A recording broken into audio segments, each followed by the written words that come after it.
함께 읽은 말씀으로 하나님의 구원이라는 제목으로 우리 하나님께서 우리 한 해에 주실 기도 제목을 붙잡는 시간 되기를 간절히 소원합니다. 우리 교회에 2023년에 하나님께서 우리에게 허락하신 말씀은 이사야서 58장 11절 말씀입니다. 우리 주보 앞면에도 실려 있고요. 원고 결론부에도 기록되어 있거든요. 우리 같이 한번 읽어보도록 하겠습니다. 이사야서 58장 11절입니다. 같이 읽겠습니다. 여호와가 너를 항상 인도하며 메마른 곳에서도 내 영혼을 만족하게 하며 내 뼈를 견고하게 하리니 너는 물된 동산 같겠고 물이 끊어지지 아니하는 샘 같을 것이라. 아멘. 이 말씀이 올 한 해 동안 우리에게 성취되기를 간절히 소원합니다. 이 말씀이 우리의 기도 제목으로 적용되기를 간절히 소원합니다. 이 말씀을 함께 나누기 앞서 이사야서의 배경과 또 이사야서 58장에서 왜 하나님께서 이스라엘 백성들, 남유다 백성들에게 이 말씀을 하셨는지 우리가 먼저 알아야 되겠죠. 그래서 오늘은 이사야서 58장 11절의 말씀을 나누기에 앞서 이 말씀의 배경이 무엇인지, 하나님께서 무엇을 그들에게 말씀하셨는지 확인하고 다음 주 주일날 이사야서 58장 11절의 말씀을 조금 더 자세하게 집중하도록 하겠습니다. 사랑하는 주은혜교회 성도 여러분, 오늘 이 시간 저와 여러분들이 외적 행위나 공로주의 신앙에서 벗어나시고 날마다 하나님의 구원하심과 하나님의 인도하심을 신뢰하셔서 그분으로 말미암아 살아가고 그분을 위해서 사는 우리 삶이 되기를 간절히 소원합니다. 이사야서 말씀은 크게 두 부분으로 나뉩니다. 첫 번째로 이사야서 1장부터 39절에서 보여주고 있는 이스라엘의 죄와 그에 대한 심판을, 두 번째로는 이사야서 40장서부터 66장에서 나타난 회개와 위로, 그리고 마지막 구원의 때에 주어질 회복에 대하여 기록됐어요. 무엇보다도 이 이사야서는 구원을 성취하기 위해 오실 예수 그리스도에 대한 예언이 핵심을 이루고 있어요. 그래서 성경 신학자들은 이사야서를 구약의 선지서 중에서 에베레스트라고 말하고 있어요. 그만큼 그런 문장이나 그런 여러 가지 부분들에 의해서 매우 방대하고 무엇보다도 그리스도 예수, 곧 메시아에 대한 예언이 집중적으로 나와 있기 때문에 어떻게 말하면 구약의 신약이라고 말할 정도로 중요하게 여기는 선지서이기도 합니다. 물론 다른 선지서들도 다 중요하긴 하지만 중요한 것은 저와 여러분들이 이사야 선지자를 통하여서 장차 오실 메시아가 어떠한 분이신지 어떠한 일을 하실 것인지에 대해서 자세하게 기록되어 있죠. 이사야 선서의 배경은 이사야가 선지자로 시작할 때 남유다에는 우시아가, 북이스라엘은 여로보암 2세가 통치하고 있었어요. 우리가 이전에 재작년이죠. 호세아서 말씀을 함께 나누었죠. 호세아서는 북이스라엘의 선지자였어요. 여로보암 2세가 통치할 당시 증거했던 선지자죠. 즉 이사야 선지자와 호세아 선지자가 서로 시기가 겹친다고 볼 수 있습니다. 그리고 당시 팔레스타인 지역에서 가장 강하고 영향력 있는 나라는 애국과 아수르였어요. 팔레스타인 지역은 이스라엘을 중심으로 한 지중해 일대를 말하고 있죠. 그 지역 중에서 가장 영향력 있고 강한 나라가 애국과 아수르였어요. 이 당시 애국은 왕조가 바뀌면서 내치, 자기 안에 있는 그런 정치와 여러 가지 다스림을 집중하고 있었고, 아수르 역시 내분으로 인하여 혼란스러운 상태였어요. 애국과 아수르 두 강대국이 혼란을 겪고 있는 동안 북이스라엘과 남유다는 정치와 경제적으로 상당한 번영과 풍요를 누리게 되었죠. 옛날로부터 지금까지 한 나라가 강성해지는 방법은 두 가지가 있었어요. 첫 번째는 식민지화였어요. 유럽이 아프리카를 식민지화해서 번성했던 것처럼 그만큼 나라가 강력해지는 방법은 없죠. 두 번째로는 아무도 그 나라를 건드리지 않는 것이에요. 외세의 나라들이 자기들의 일과 자기들의 뭐에 집중하기 때문에 건드리지 않으며 그만큼 다른 나라들은 힘을 키울 수밖에 없죠. 이사야서에 기록되어 있는 북이스라엘과 남유다는 바로 그러한 사례였습니다. 그러나 그들이 경제적인 상당한 번영과 풍요를 누리게 되었지만 종교 도덕적으로는 극도로 타락하여서 하나님을 떠나 우상 숭배가 만연했던 참담한 시대였어요. 우리가 호세아서 말씀을 보아서 알 수 있듯이 북이스라엘 타락이 얼마나 심각했는지, 그리고 남유다가 북이스라엘을 따라서 얼마나 심각하게 타락했는지 확인하였죠. 이때 이사야는 이스라엘을 향한 하나님의 두려운 심판을 전하는 동시에 이스라엘의 유일한 소망인 메시아를 선포하며 하나님의 나라, 교회의 완성된 모습을 소개하고 있어요. 결국 이사야서의 배경은 극도로 번성하고 풍요한 남유다와 북이스라엘이 극도로 타락하여 하나님을 떠나 죄를 사랑하며 우상 숭배하여서 하나님께서는 이 이스라엘을 멸망시키기로 작정하셨고 그 멸망은 완전한 멸망이 아니요 새로운 회복의 시작임을 알려주는 말씀이라고 할 수 있어요. 그래서 이사야라는 이름의 원어적 원뜻은 여호와는 구원이라는 뜻이에요. 우리가 구약의 선지서를 볼 때 많은 두려움과 많은 불편함을 수반할 수 있어요. 그 이유는 무엇이냐면은 하나님께서 택한 이스라엘 백성들을 멸망하겠다는 말씀이 지속적으로 반복적으로 세세하게 나와 있기 때문이에요. 북이스라엘이 어떻게 멸망할 것인지, 남유다가 어떻게 멸망할 것인지 선지자를 통해서 그들에게 선포하도록 명령하셨어요. 그러다 보니까 어떤 성도들은 이야 내가 신앙생활을 제대로 하지 못하고 내가 교회를 잘 다니지 못하고 내가 예수님의 이름을 잘 못하면 이름을 증거하는 것 삶을 잘 못하면 하나님께서 나를 이렇게 멸망시키는 게 아닐까라고 생각하겠지만 아니에요 여러분. 이건 구약에 하나님께서 선포되었고 성취된 말씀이에요. 그렇기 때문에 우리는 이 구약의 여러 선지자들을 통해서 이스라엘의 죄상을 보면서 나의 죄를 발견하고 그 죄를 하나님 앞에 내어놓고 회개하는 것과 그 죄를 용서하시고 완전한 언약 되신 그리스도 예수께서 우리와 함께 하심으로 말미암아 감사를 누리는 것이 구약 선지서를 읽는 성도들의 삶이에요. 오늘 저와 여러분들이 말씀을 통해서 우리 안에 있는 죄성을 발견하시고 우리 안에 있는 여러 가지 불신앙들을 발견하셔서 하나님 앞에 회개하는 은혜가 있게 되시길 간절히 소원합니다. 그리고 우리의 죄를 사하여 주신 그리스도 예수, 구약시대 때 그토록 선지자를 통하여 말씀하셨던 그 메시아가 마침내 이 세상에 오셔서 그 구원이 우리에게 적용되었다는 사실을 확인하시고 이제 우리가 오직 주 예수 그리스도를 소망으로 품는 그 삶을 살게 되시기를 간절히 소원합니다. 그럼 첫 번째로 인간의 타락과 외식입니다.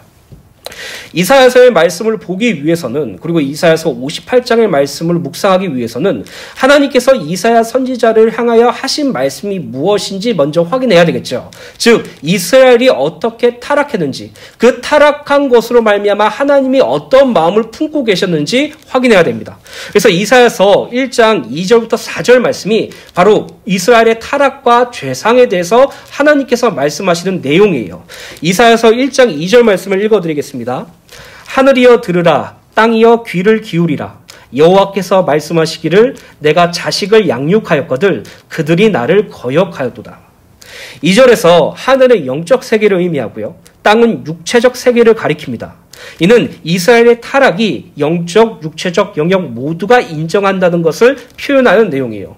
여기서 이스라엘이란 북이스라엘과 남유다를 통합해서 하는 말이죠. 하나님께서 이스라엘을 자식으로 양육하였지만 그들은 아버지 대신 여호와 하나님을 아버지 되시는 여호와 하나님을 거역하였다고 기록되어 있어요. 하나님께서는 이스라엘 백성들을 자녀로서 대우하셔서 그들을 보호하시고 그들을 인도하시며 필요한 은혜를 충분히 베푸셨죠. 이 이스라엘 백성들은 하나님을 경외하고 사랑하고 섬겨야 함이 마땅함에도 불구하고 그들은 하나님을 거역하고 수많은 이방 우상들을 섬겼고 이방의 타락한 문화를 받아들여 하나님의 거역하는 삶을 살았던 것이에요. 이 말씀이 얼마나 당혹스럽고 이해하기 어려운 말씀이냐면 우리 자녀들을 적용시켜서 생각해 보면 돼요. 저와 사랑 사모님이 우리 자녀들을 사랑하고 그들을 보호해주고 그들을 좋은 길로 인도해주려고 많은 노력을 기울였는데 오히려 우리 자녀들이 이렇게 말한 거예요. 나는 아버지 어머니가 싫어요. 나는 저 옆에 있는 사람을 사랑할 거예요. 나는 아버지 어머니의 인도하심과 보호하심이 너무나도 싫어요. 당신을 거역하겠습니다 라고 말하면 이건 정말 말이 안 되는 소리죠. 근데요 실제로 영적인 세계에 그게 일어났단 말이에요. 이스라엘 백성들은 하나님의 은혜로 구원받았잖아요. 애굽의 종로로 파였을 때 6월절 어린 양의 피로 말미암아 그들이 구원을 얻었어요. 홍해를 가르는 기적을 하나님께서 그들에게 보여주셔서 여호와 하나님께서 너희를 대신하여 싸울 것이라는 그 믿음까지 허락해 주셨어요. 광야의 길을 지나고 그 40년 동안 하나님은 만나와 메추라기를 통해서 그리고 물을 주시고 또 구름기둥과 구름기둥을 통해서 그들을 인도하시며 그들의 의복과 신발을 헤어지지 않게 하시고 그들을 인도하셔 마침내 가나안 땅까지 인도하셨어요. 그랬던 이스라엘 백성들이 이제는 하나님이 싫다 그러는 거예요. 이제는 하나님을 섬기기 싫다는 것이에요. 하나님의 뜻을 쫓기 싫다는 것이에요. 왜요? 하나님을 따르고 하나님을 경외하고 하나님을 섬기는 것이 자신의 풍요와 번성과 부요를 반하는 일이기 때문이에요. 왜 이스라엘 백성들이 하나님의 구원하심과 인도하심을 확인하였음에도 불구하고 왜 그들이 타락하였을까요? 바로 세상의 부유와 번성을 추구하는 이방 우상들로 말미암아 그렇게 됐던 것이에요. 결국 그들에게 원했던 구원은요, 풍요였어요. 이스라엘 백성들이 원했던 구원은 번성이었어요. 오늘날 많은 성도들이 신앙생활 하면서 이렇게 생각합니다. 예수를 잘 믿으면 하나님이 나에게 잘 해주실 것이라는 생각. 그게요, 이스라엘 백성들이 했던 우상숭배랑 똑같은 것이에요. 이전에도 말씀드렸죠. 우리에게 내려는 우리의 신앙생활의 참된 평가는 이 세상에서 나오는 것이 아니라고 말씀드렸어요. 오직 장차 오실 그리스도께서 우리의 믿음과 신앙을 평가해 주실 것이라고 말하고 있어요. 근데 우리는 이 세상에서 우리의 신앙과 우리의 믿음을 평가받기를 간절히 원해요. 무엇으로? 경제로. 무엇으로? 성공으로. 무엇으로? 우월한 어떤 것으로. 결국 이스라엘 백성들이 가지고 있는 그 죄악의 답습을 우리 역시 불신앙으로 가지고 있다는 사람을 말하고 있죠. 이사야서 1장 3절 말씀입니다. 소는 그 임자를 알고 나귀는 그 주인의 구유를 알건만은 이스라엘은 알지 못하고 나의 백성은 깨닫지 못하는도다 하셨도다. 3절을 보면 소는 그 임자를 알고 나귀는 그 주인의 구유를 안다고 기록됐어요. 여기서 임자와 주인이란 소와 나귀에 대한 소유권을 강조하는 표현이죠. 소의 주인, 나귀의 주인을 의미해요. 소와 나귀는 이성이 없는 짐승에 불과하지만 자신을 보살펴주고 먹이를 주는 주인을 알아보고 그 주인에게 충성과 순종함으로 보답하죠. 그러나 이스라엘 백성들은 자기들이 하나님의 소유라는 사실, 곧 하나님이 자신들의 주인 된다는 사실을 알지 못하였고 깨닫지 못하였다고 기록됐어요.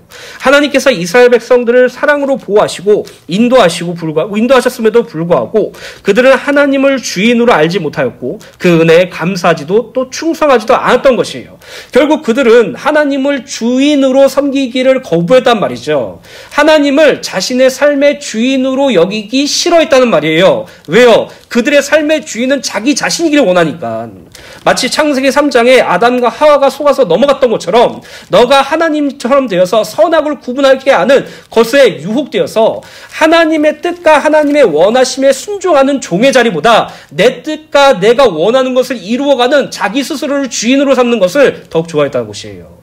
결국 그들은요, 미개한 생물조차도 자기 주인을 알아보는 동물마도 못한 삶을 살게 되었다는 것이죠. 계속해서 이사야서 1장 4절입니다. 슬프다 범죄한 나라여 허물진 백성이요 행악의 종자요 행위가 부패한 자식이로다.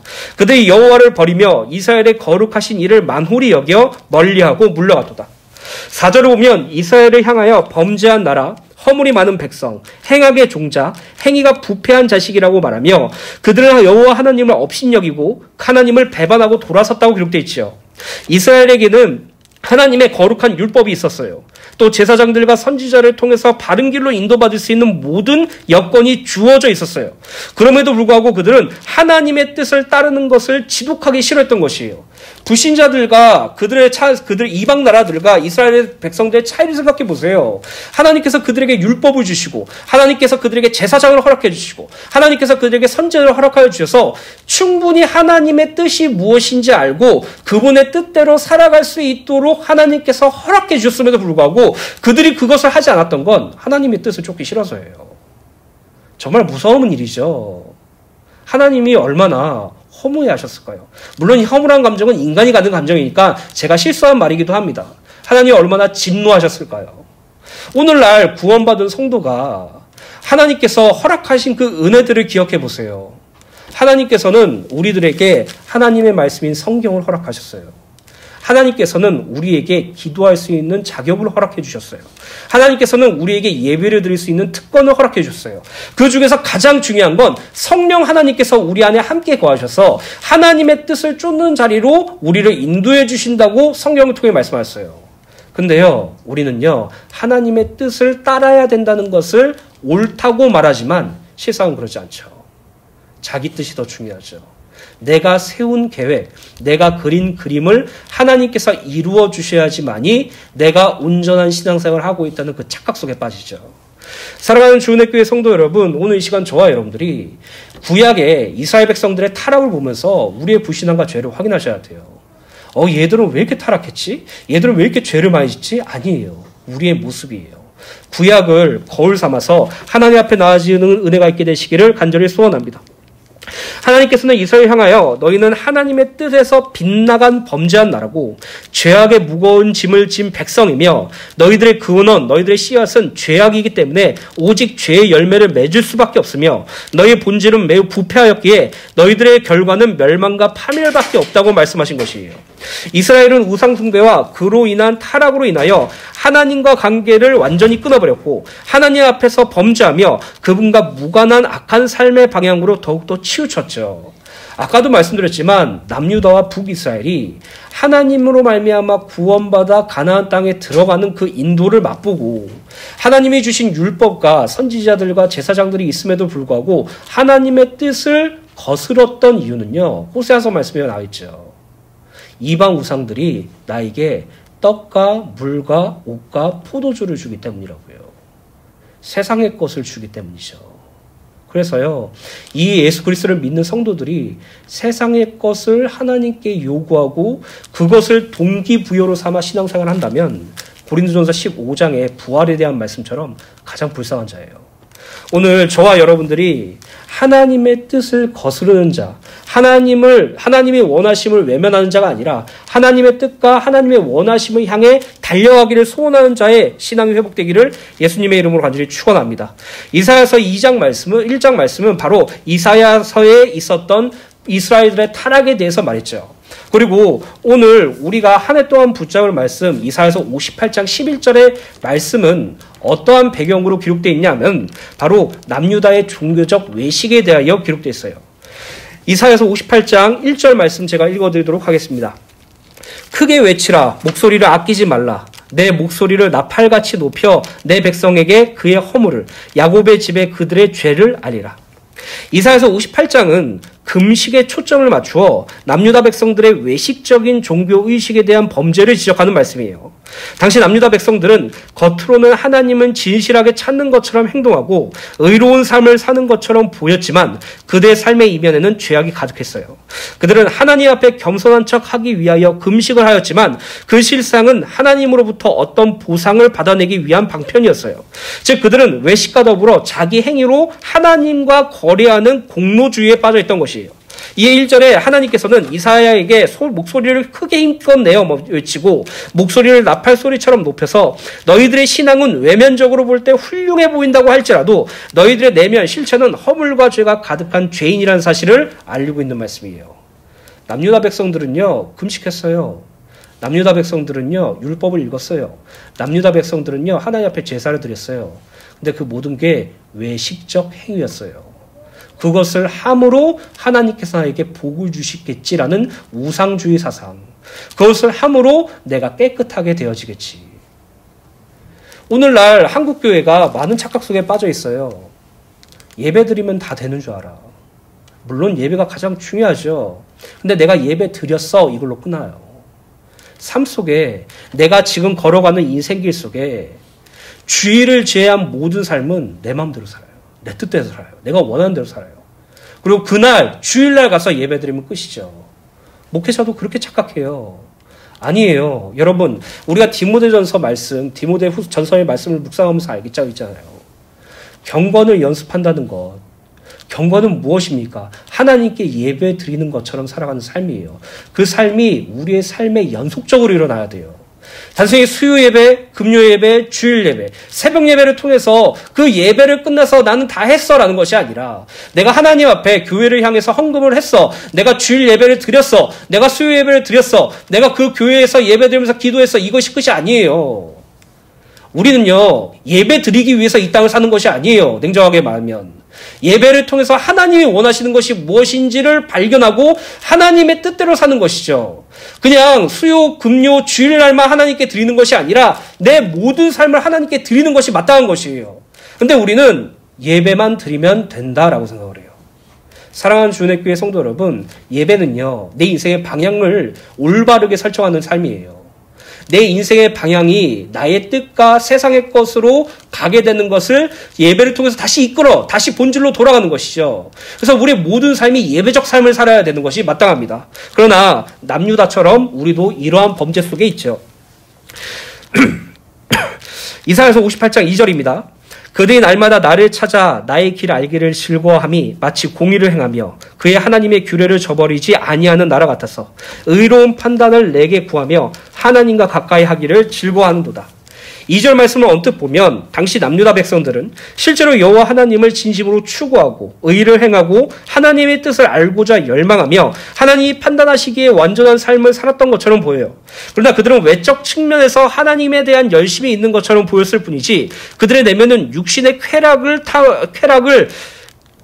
탐하고 하나님 앞에서 죄악된 삶을 살았음을 알 수 있죠. 그들은 자기 행위를 신앙에 접목하여서 하나님 앞에서 완전하고 깨끗하다는 착각에 빠져 있었던 것이에요. 그냥 하나님 앞에 제사 드렸어. 이제 내 죄는 용서받았어. 더 죄 지어도 돼. 나는 하나님의 은혜로 죄사함의 구원을 받았어. 그래서 이제 나는 죄와 상관없어. 그래서 내가 불신앙하고 죄를 지어도 괜찮아. 구약과 지금 이 시대랑 똑같아요. 내가 하나님 앞에 예배 제사를 드리고 하나님의 율법을 말씀으로 받았어. 이제 됐어. 이제 내 마음대로 살 거야. 내가 주일날 예배 나왔어. 내가 수요일날 내 예배 나왔어. 내가 금요일날 예배 나왔어. 이제 그럼 됐어. 이렇게 사는 것과 똑같아요. 구약의 이스라엘 백성들과 지금 살아가는 우리의 연약한 인간들은 똑같은 존재라고 말하고 있죠. 그렇다면 하나님께서 남유다 백성들의 신앙의 실체가 어떻다고 말씀하십니까? 이사야서 58장 3절입니다. 우리가 금식하되 어찌하여 주께서 보지 아니하시오며 우리가 마음을 괴롭게 하되 어찌하여 주께서 알아주시지 아니하리까. 보라 너희가 금식하는 날에 오락을 구하며 온갖 일을 시킨도다. 이게 바로 남유다 백성들의 실체였어요. 율법을 보면 1년에 한 번 자기 몸을 괴롭게 하는 날이 있었어요. 그게 무엇이냐면 금식이에요. 금식. 그 금식을 함으로 인해서 자신들을 구원해 주신 하나님, 자신들을 가나안 땅으로 인도해 주시고 지금도 이끄시는 하나님, 그리고 장차 오실 메시아 그리스도를 소망하며 자기의 죄성과 자기의 불신앙을 하나님 앞에 내려놓고 회개하고 하나님 앞에 진실되게 살기를 원하는 것이 바로 금식의 목적이었어요. 근데요, 이스라엘 백성들, 남유다 백성들은 하나님, 내가 금식했는데, 하나님, 내가 내 몸을 괴롭게 했는데, 왜 주께서 알아주시지 않고, 왜 주께서 보지 않으십니까? 라고 지금 원망과 불평하고 있다는 것이죠. 이게 바로 그 신앙의 실체예요. 3절 말씀은 남유다 백성들의 신앙의 실체에 대하여 기록되어 있는데, 그들의 실체는 바로 외식과 공로주의였어요. 그들은 내가 금식 기도하면서 하나님 앞에서 나 자신을 낮췄는데 어째서 하나님은 나를 보아주시지 않으시고 알아주지 않으십니까? 라고 원망과 불평했다는 사실을 알 수 있어요. 금식이란 하나님 앞에서 죄에 대한 철저한 회개 그리고 하나님 앞에서 진실한 삶의 변화를 강구하기 위하여 하는 신앙의 행위죠. 그러나 이사야 선지자 당시에 남유다 백성들의 금식은 하나님으로부터 축복을 이끌어내기 위해 즉 하나님의 축복을 인위적으로 조정하기 위해 위선과 외식적인 행위였어요. 그리고 하나님께서는 그들이 한 금식에 철저히 침묵하셨죠.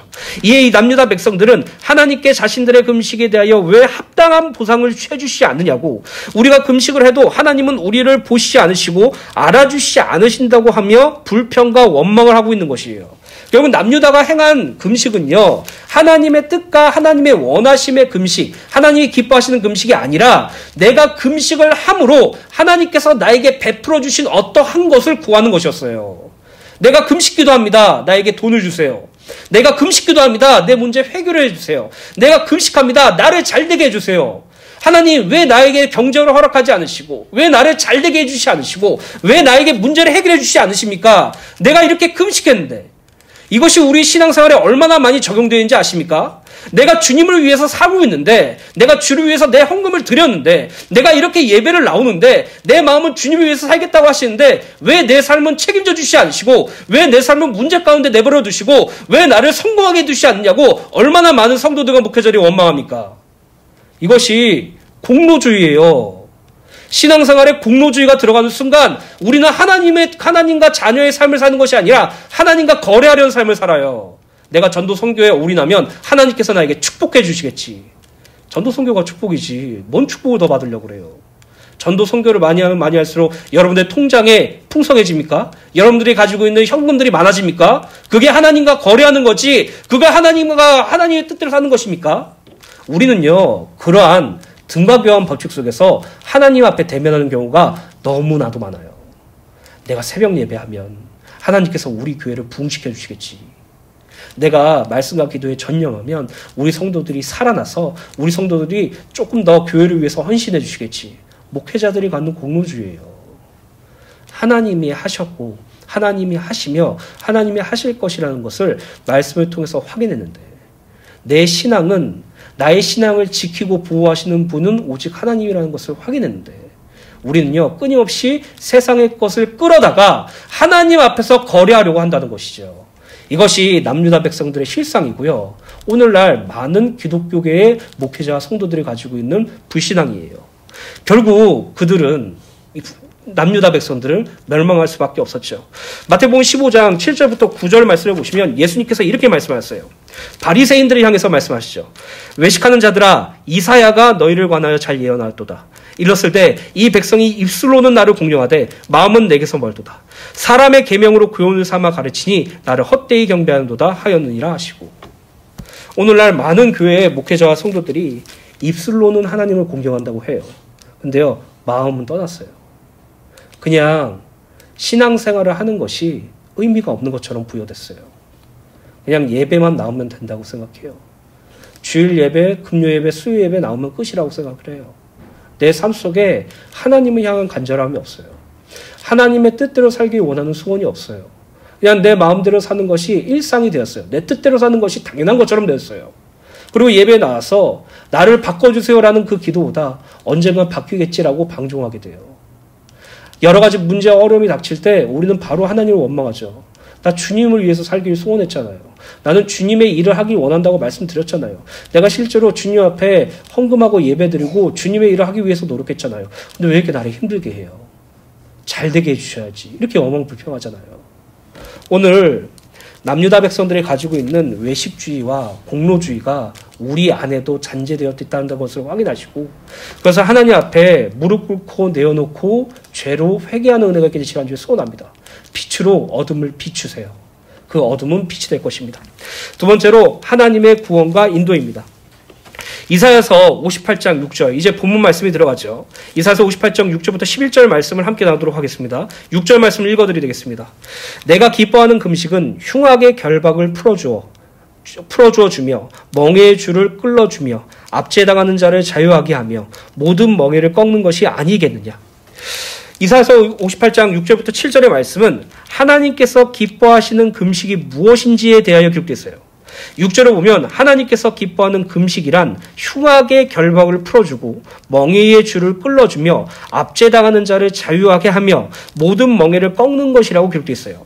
언뜻 보면 외세의 공격을 받는 자들에게 도움을 주는 것처럼 보이고, 어떻게 보면 억압을 받는 종들에게 자유를 주는 것처럼 보일 수 있지만, 이 말씀은 하나님의 구원이 무엇인지 나타내는 말씀이에요.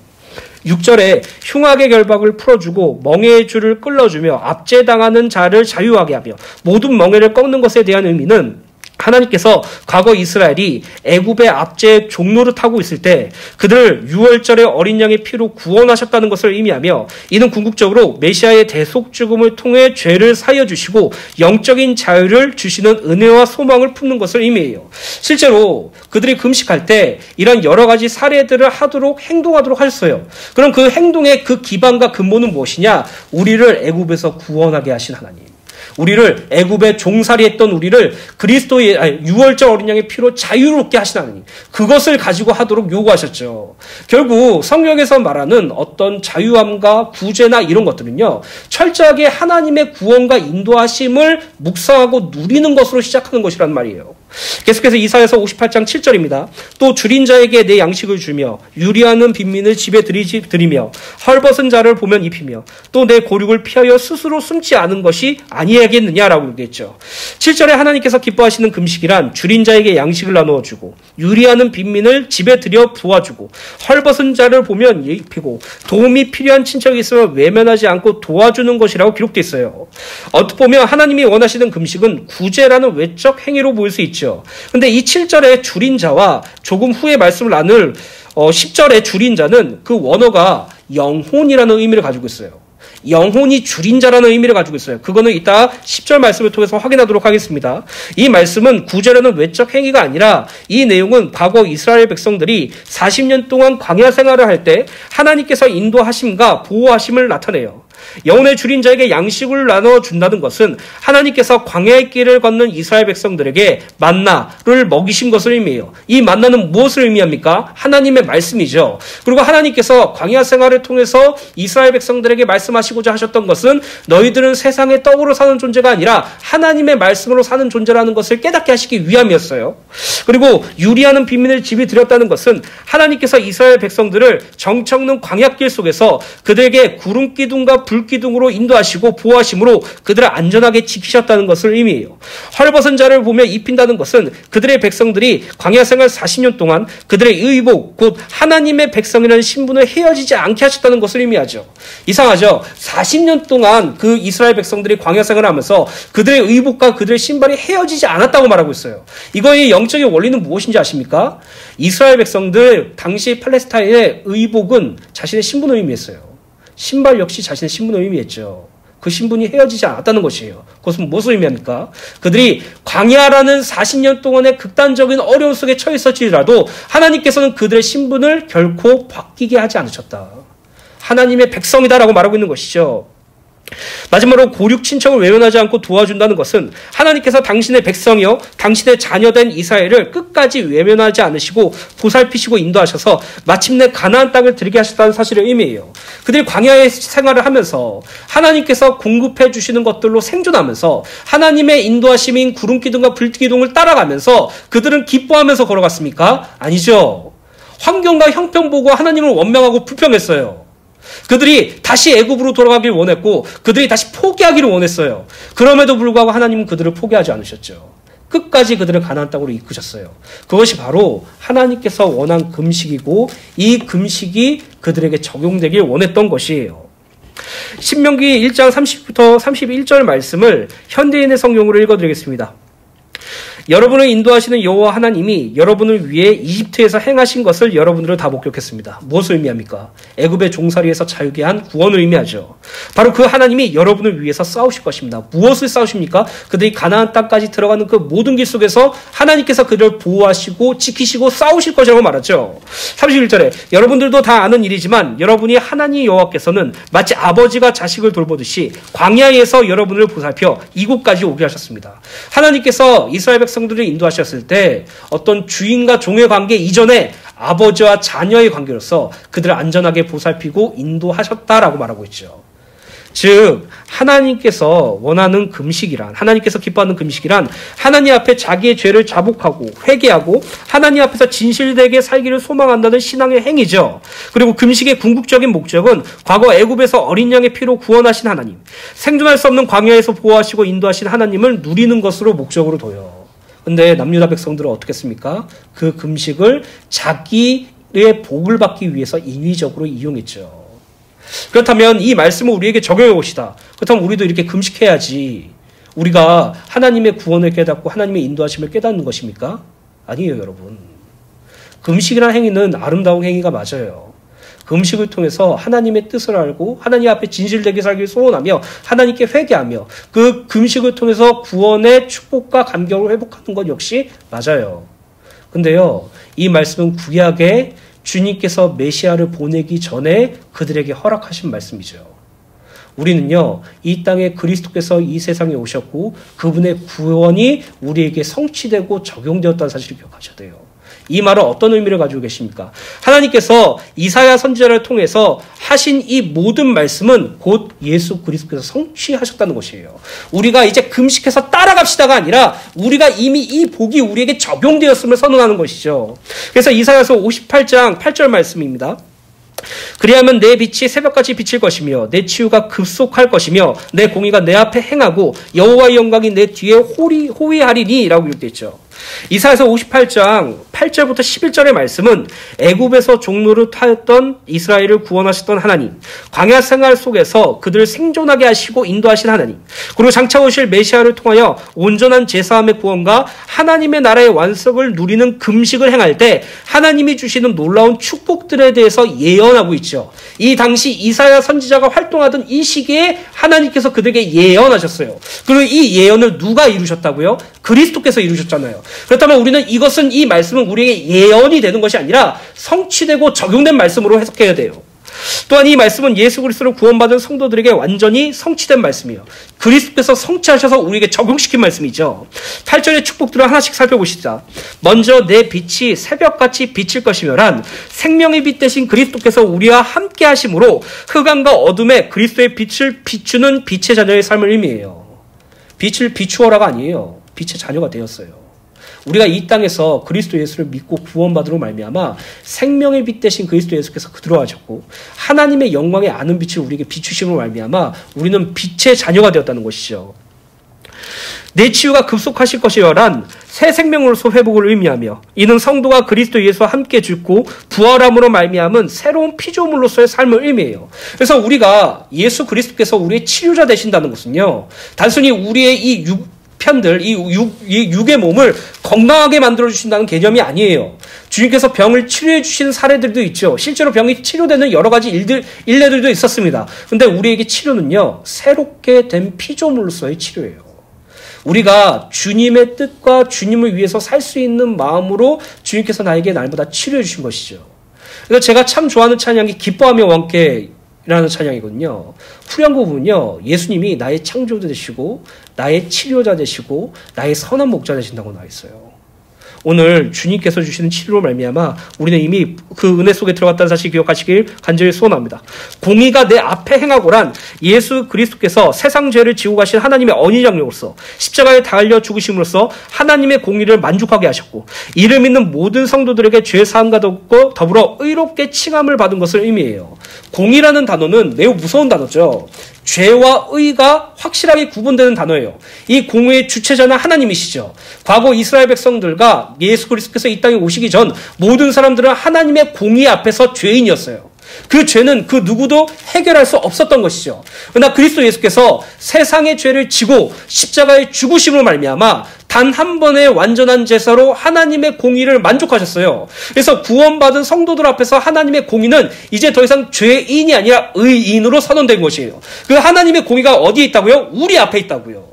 우리가 이전에는 그리스도 예수가 오시기 전에는 우리가 하나님을 만나기 전에는 죄인이었지만 그리스도 예수께서 죄를 대속하시고 우리가 그것을 믿어 의롭게 됨으로 말미암아 이제 우리가 하나님 앞에서 이 세상 앞에서 하나님 앞에서 의롭게 된 존재로 바뀌어졌다는 것이죠. 그래서 하나님의 공의가 우리 앞에 있다는 의미예요. 마지막으로 여호와의 영광이 내 뒤에 호위하리니라는 것은 구약시대 때 가시적인 성전, 이 당시에는 솔로몬 성전이 있었죠. 그 성전에 거하신 하나님께서 이제는 성도를 성령 하나님이 임재하시는 성전으로 삼으셔서 하나님과 함께 하심으로 하나님의 영광이 성도에게 임했다는 사실을 의미해요. 생명의 빛 대신 그리스도 예수와 함께 하셔서 우리는 빛의 자녀가 되었습니다. 그리스도와 함께 죽고 함께 살아남으로 우리는 새로운 피조물로서 치유화되었습니다. 하나님께서 그리스도 예수의 피값으로 우리를 의롭다 하시고 하나님 앞에 우리의 공의를 의로 만족하셨습니다. 하나님이 우리를 성전 삼으셔서 우리의 뒤에서 당신의 영광을 나타내십니다. 이것은요, 성취된 말씀이에요. 구약시대 때는 금식을 올바르게 하여서 받는 축복들이지만 우리에게는 그리스도 예수께서 이루시고 우리에게 적용시킨 것이죠. 바로 구원입니다. 구원. 이사야서 58장 9절입니다. 내가 부를 때에는 나 여호와가 응답하겠고 내가 부르짖을 때는 내가 여기 있다리라. 만일 내가 너희 중에서 멍에와 손가락질과 허망한 말을 제하여 버리고. 9절을 보면 성도가 하나님께 기도할 때 그 기도를 반드시 응답하신다고 기록되어 있어요. 근데 우리가 기도할 때 하나님이 그 기도에 응답해 주신다는 것에 대한 확신이 있습니까? 더 애매한 말씀을 드려볼까요? 요한복음 13장 13절에 너희가 내 이름으로 무엇을 구하든지 내가 행하리니 이는 아버지로 하여금 아들로 말미암아 영광을 받으시게 하려 함이라 라고 읽겠어요. 여기 보면 예수님께서는 내 이름, 예수 그리스도의 이름으로 무엇이든지 아버지 하나님께 구하면 내가 예수 그리스도께서 다 이루어주겠다고 기록되어 있어요. 이 말씀으로 말미암아 우리는 기도 끝부분에 항상 예수님의 이름으로 기도하죠. 그렇다면 이 말씀은 예수님의 이름으로 기도하면 예수님께서 무엇이든지 이루어 주신다는 것입니까? 예수님, 제가 당장 100만 원이 필요해요. 나에게 100만 원을 허락해 주세요. 예수님의 이름으로 기도했습니다. 아멘. 예수님, 저를 괴롭히는 저 직장 상사 주님께서 좀 때려주세요. 예수님의 이름으로 기도했습니다. 아멘. 이렇게 하면 예수님께서 그래, 너가 내 이름으로 기도했으니까 내가 그거 이루어 줄게. 일단 계좌에 100만 원 쏴주고 일단 너를 괴롭히는 직장 상사 사람들에게 때려줄게. 이런 의미입니까? 아니에요. 야고보서 말씀 우리 기억하잖아요. 성도들이 기도하여도 구하지 못하는 것은 그들이 자기 욕심을 구하기 때문이라고 말하고 있잖아요. 그렇다면 예수님께서 말씀하시는 이 기도는 무엇입니까? 하나님께서는 반드시 우리가 부를 때 하나님께서 응답하겠고, 우리가 고난과 어려움 중에 부르짖을 때 하나님께서 내가 여기 있어, 내가 너와 함께 하겠다고 말씀하셨는데, 이 말씀이 우리에게 적용되지 않는 그런 듯한 느낌을 드는 이유는 무엇일까요? 이 말씀은 기도의 목적이 어떤 의미인지 확인하는 말씀이죠. 예수님의 이름으로 기도하면 예수님께서 무엇이든지 이루어 주신다는 의미가 아니라, 기도의 목적이 하나님, 아버지 하나님께서 아들 예수 그리스도로 말미암아 영광을 받게 하기 위해서라는 것이에요. 즉 우리의 기도의 초점이 하나님의 영광에 맞추어져야 함을 의미하고 있는 것이에요. 여러분, 기도는요 하나님께 결제하는 서류가 아니에요. 여러분들의 문제를 호소하는 그것도 사실 아니에요. 우리가 하는 기도는요 하나님의 영광에 초점을 맞춰줘야 돼요. 주님의 뜻을 이루고 주님의 기쁨이 되고 주님의 영광을 드러내는 것을 기반으로 한 기도. 그냥 내 문제 좀 해결해 주세요. 내 질병 좀 해결해 주세요. 내 경제 좀 해결해 주세요. 내 삶 좀 평탄하게 해주세요 라고 하는 그 기도는요, 바알과 아세라 신에 무릎 꿇고 기도한 이스라엘 백성들과 똑같은 기도였어요. 우리의 기도는요 하나님의 영광에 초점을 맞춰야 돼요. 그 하나님의 영광을 위하여 하는 모든 기도를 속에서 그리스도 예수의 이름을 기도할 때 예수님께서 무엇이든지 다 이루겠다고 말씀하셨고, 하나님께서도 응답하고 내가 여기 있다고 말씀하시는 것이죠. 하나님의 영광을 위하여 예수 그리스도의 이름으로 기도할 때 하나님은 반드시 응답하세요. 저는 확신합니다. 여러분들의 뜻과 여러분들의 영광을 위해서 구하는 기도가 아니라 하나님의 뜻과 하나님의 영광을 위한 기도를 해보세요. 질문하면서 물어보세요. 말씀을 통해서 하나님은 반드시 응답하시고 깨닫게 하실 것입니다. 이 말씀이 우리에게 성취되었다는 것이죠. 그 은혜를 날마다 누리게 되시길 간절히 소원합니다. 이사야서 58장 10절입니다. 줄인 자에게 내 심정이 동하며 괴로워하는 자의 심정을 만족하게 하면 내 빛이 흑암 중에서 떠올라 내 어둠이 낮과 같이 될 것이며, 10절의 말씀은 9절에 하반절에 만일 내가 너희 중에서 멍에와 손가락질과 허망한 말을 제하여 버리고와 연결된 말씀이에요. 즉 성도가 줄인 자에게 멍에와 손가락질과 허망한 말을 제하여 버리고 정성을 다하여 괴로워하는 자의 마음을 만족하게 하면 너희 빛이 어둠 가운데서 나타나 캄캄한 밤과 같이 낮과 같이 될 것이라고 말씀하고 있는 것이에요. 여기서 보면 줄인 자라는 것을 마치 배가 고픈 자, 그 배고픈 자에게 음식을 주는 자, 이렇게 볼 수도 있지만 이 부분을 줄인 자에게 심정이 동하여와 괴로워하는 자의 심정을 만족하게 하면에서 심정이라는 단어를 원어를 보면 영혼을 의미해요. 이는 영적으로 굶주린 자들의 영혼을 불쌍히 여기며 그들의 영혼을 그리스도의 복음으로 만족하게 하여 어둠에서 생명의 빛 대신 예수 그리스도를 말미암아 대낮과 같이 밝아질 것을 의미해요. 정리하자면 성도는 영적으로 줄인 자들을 불쌍히 여기며 예수 그리스도의 복음을 증거함으로 죄의 멍에를 제하여 버리고 하고 정죄와 조롱의 손가락질을 제하여 버리게 하며 죄악된 허망한 말을 제하여 버리게 하여서 그들의 영혼이 만족을 얻게 하는 그리스도의 빛을 비추는 자의 삶을 살 자로 세우셨다는 것이죠. 무엇으로요? 성령 하나님으로요. 우리는 성령 하나님으로 말미암아 그리스도 예수의 증인이 되었죠. 우리가 이 땅에 살아가면서 영혼의 굶주린 자에게 영적인 말씀, 음식, 우리의 살과 피가 되신 그리스도 예수를 증거하는 것은요, 어둠에서 빛을 비추는 행위예요. 캄캄한 밤에서 낯이 되는 행위예요. 그래서 성경이 지속적으로 우리에게 하는 말씀이 무엇입니까? 너희들은 빛의 자녀다. 너희들은 낯의 아들이다. 어둠의 일을 생각하지 말고 낮의 일을 생각하라. 빛의 자녀로서 이 세상에 그리스도의 빛을 비추라라고 말하고 있잖아요. 사랑하는 주님의 교회 성도 여러분, 여러분 주변에 영혼의 굶주림자, 하나님을 떠난 자, 실족한 자들에게 그리스도 예수의 복음으로 그들의 영혼을 만족하게 하여서 여러분들의 삶이 낯의 삶, 빛의 삶이 되시기를 예수님의 이름으로 간절히 축원합니다. 결국 하나님께서 허락하신 이 모든 구원, 구약에 예언된 축복들, 우리에게 성취된 이 모든 축복들은요, 하나님의 구원 사역임을 확인할 수 있죠. 디도서 3장 5절부터 7절 말씀입니다. 우리를 구원하시되 우리가 행한 바 의로운 행위로 말미암지 아니하고 오직 그의 긍휼하심을 따라 중생의 시승과 성령의 새롭게 하심으로 하셨나니 우리 주 예수 그리스도로 말미암아 우리에게 그 성령을 풍성히 부어주사 우리로 그의 은혜를 힘입어 의롭다 하심을 얻어 영생의 소망을 따라 상속자가 되게 하려 하심이라. 우리의 행위로 구원받지 않았어요. 더 이상 신앙생활하면서 여러분들의 행위로 하나님께 거래를 하려고 하지 마세요. 우리는요 그리스도 예수의 피와 성령 하나님을 말미암아 중생 구원받았어요. 그래서 우리는 이 땅에 살아가는 동안 우리 뜻대로 사는 자가 아니라 하나님께서 허락하신 상속자의 삶을 사는 것이죠. 이 상속자 무엇입니까? 그리스도를 따라가는 것이에요. 그리스도께서 가신 길을 가는 것이에요. 세상이 말하는 경제, 성공, 그 모든 부유함을 추구하는 존재가 아니라 그냥 예수 따라가는 것이에요. 그 축복이 저와 여러분들에게 임하길 예수님의 이름으로 간절히 축원합니다. 결론입니다. 이사야서 58장 11절 말씀 다시 한번 읽어드리겠습니다. 여호와가 너를 항상 인도하여 메마른 곳에서도 내 영혼을 만족하게 하며 내 뼈를 견고하게 하리니 너는 물된 동산 같겠고 물이 끊어지지 아니하는 샘 같을 것이니라. 다음 주가 오기 전까지 이 말씀 붙잡고 기도하세요. 이 말씀은요 아까도 말씀드렸던 것처럼 우리에게 이미 성취된 말씀이에요. 이 말씀이 우리에게 적용될 수 있도록 이 말씀을 묵상하시고 이 말씀을 통해서 하나님께 질문해 보시고 이 말씀 붙잡고 기도하는 저와 여러분들 되시기를 예수님의 이름으로 간절히 소원합니다. 기도하시겠습니다.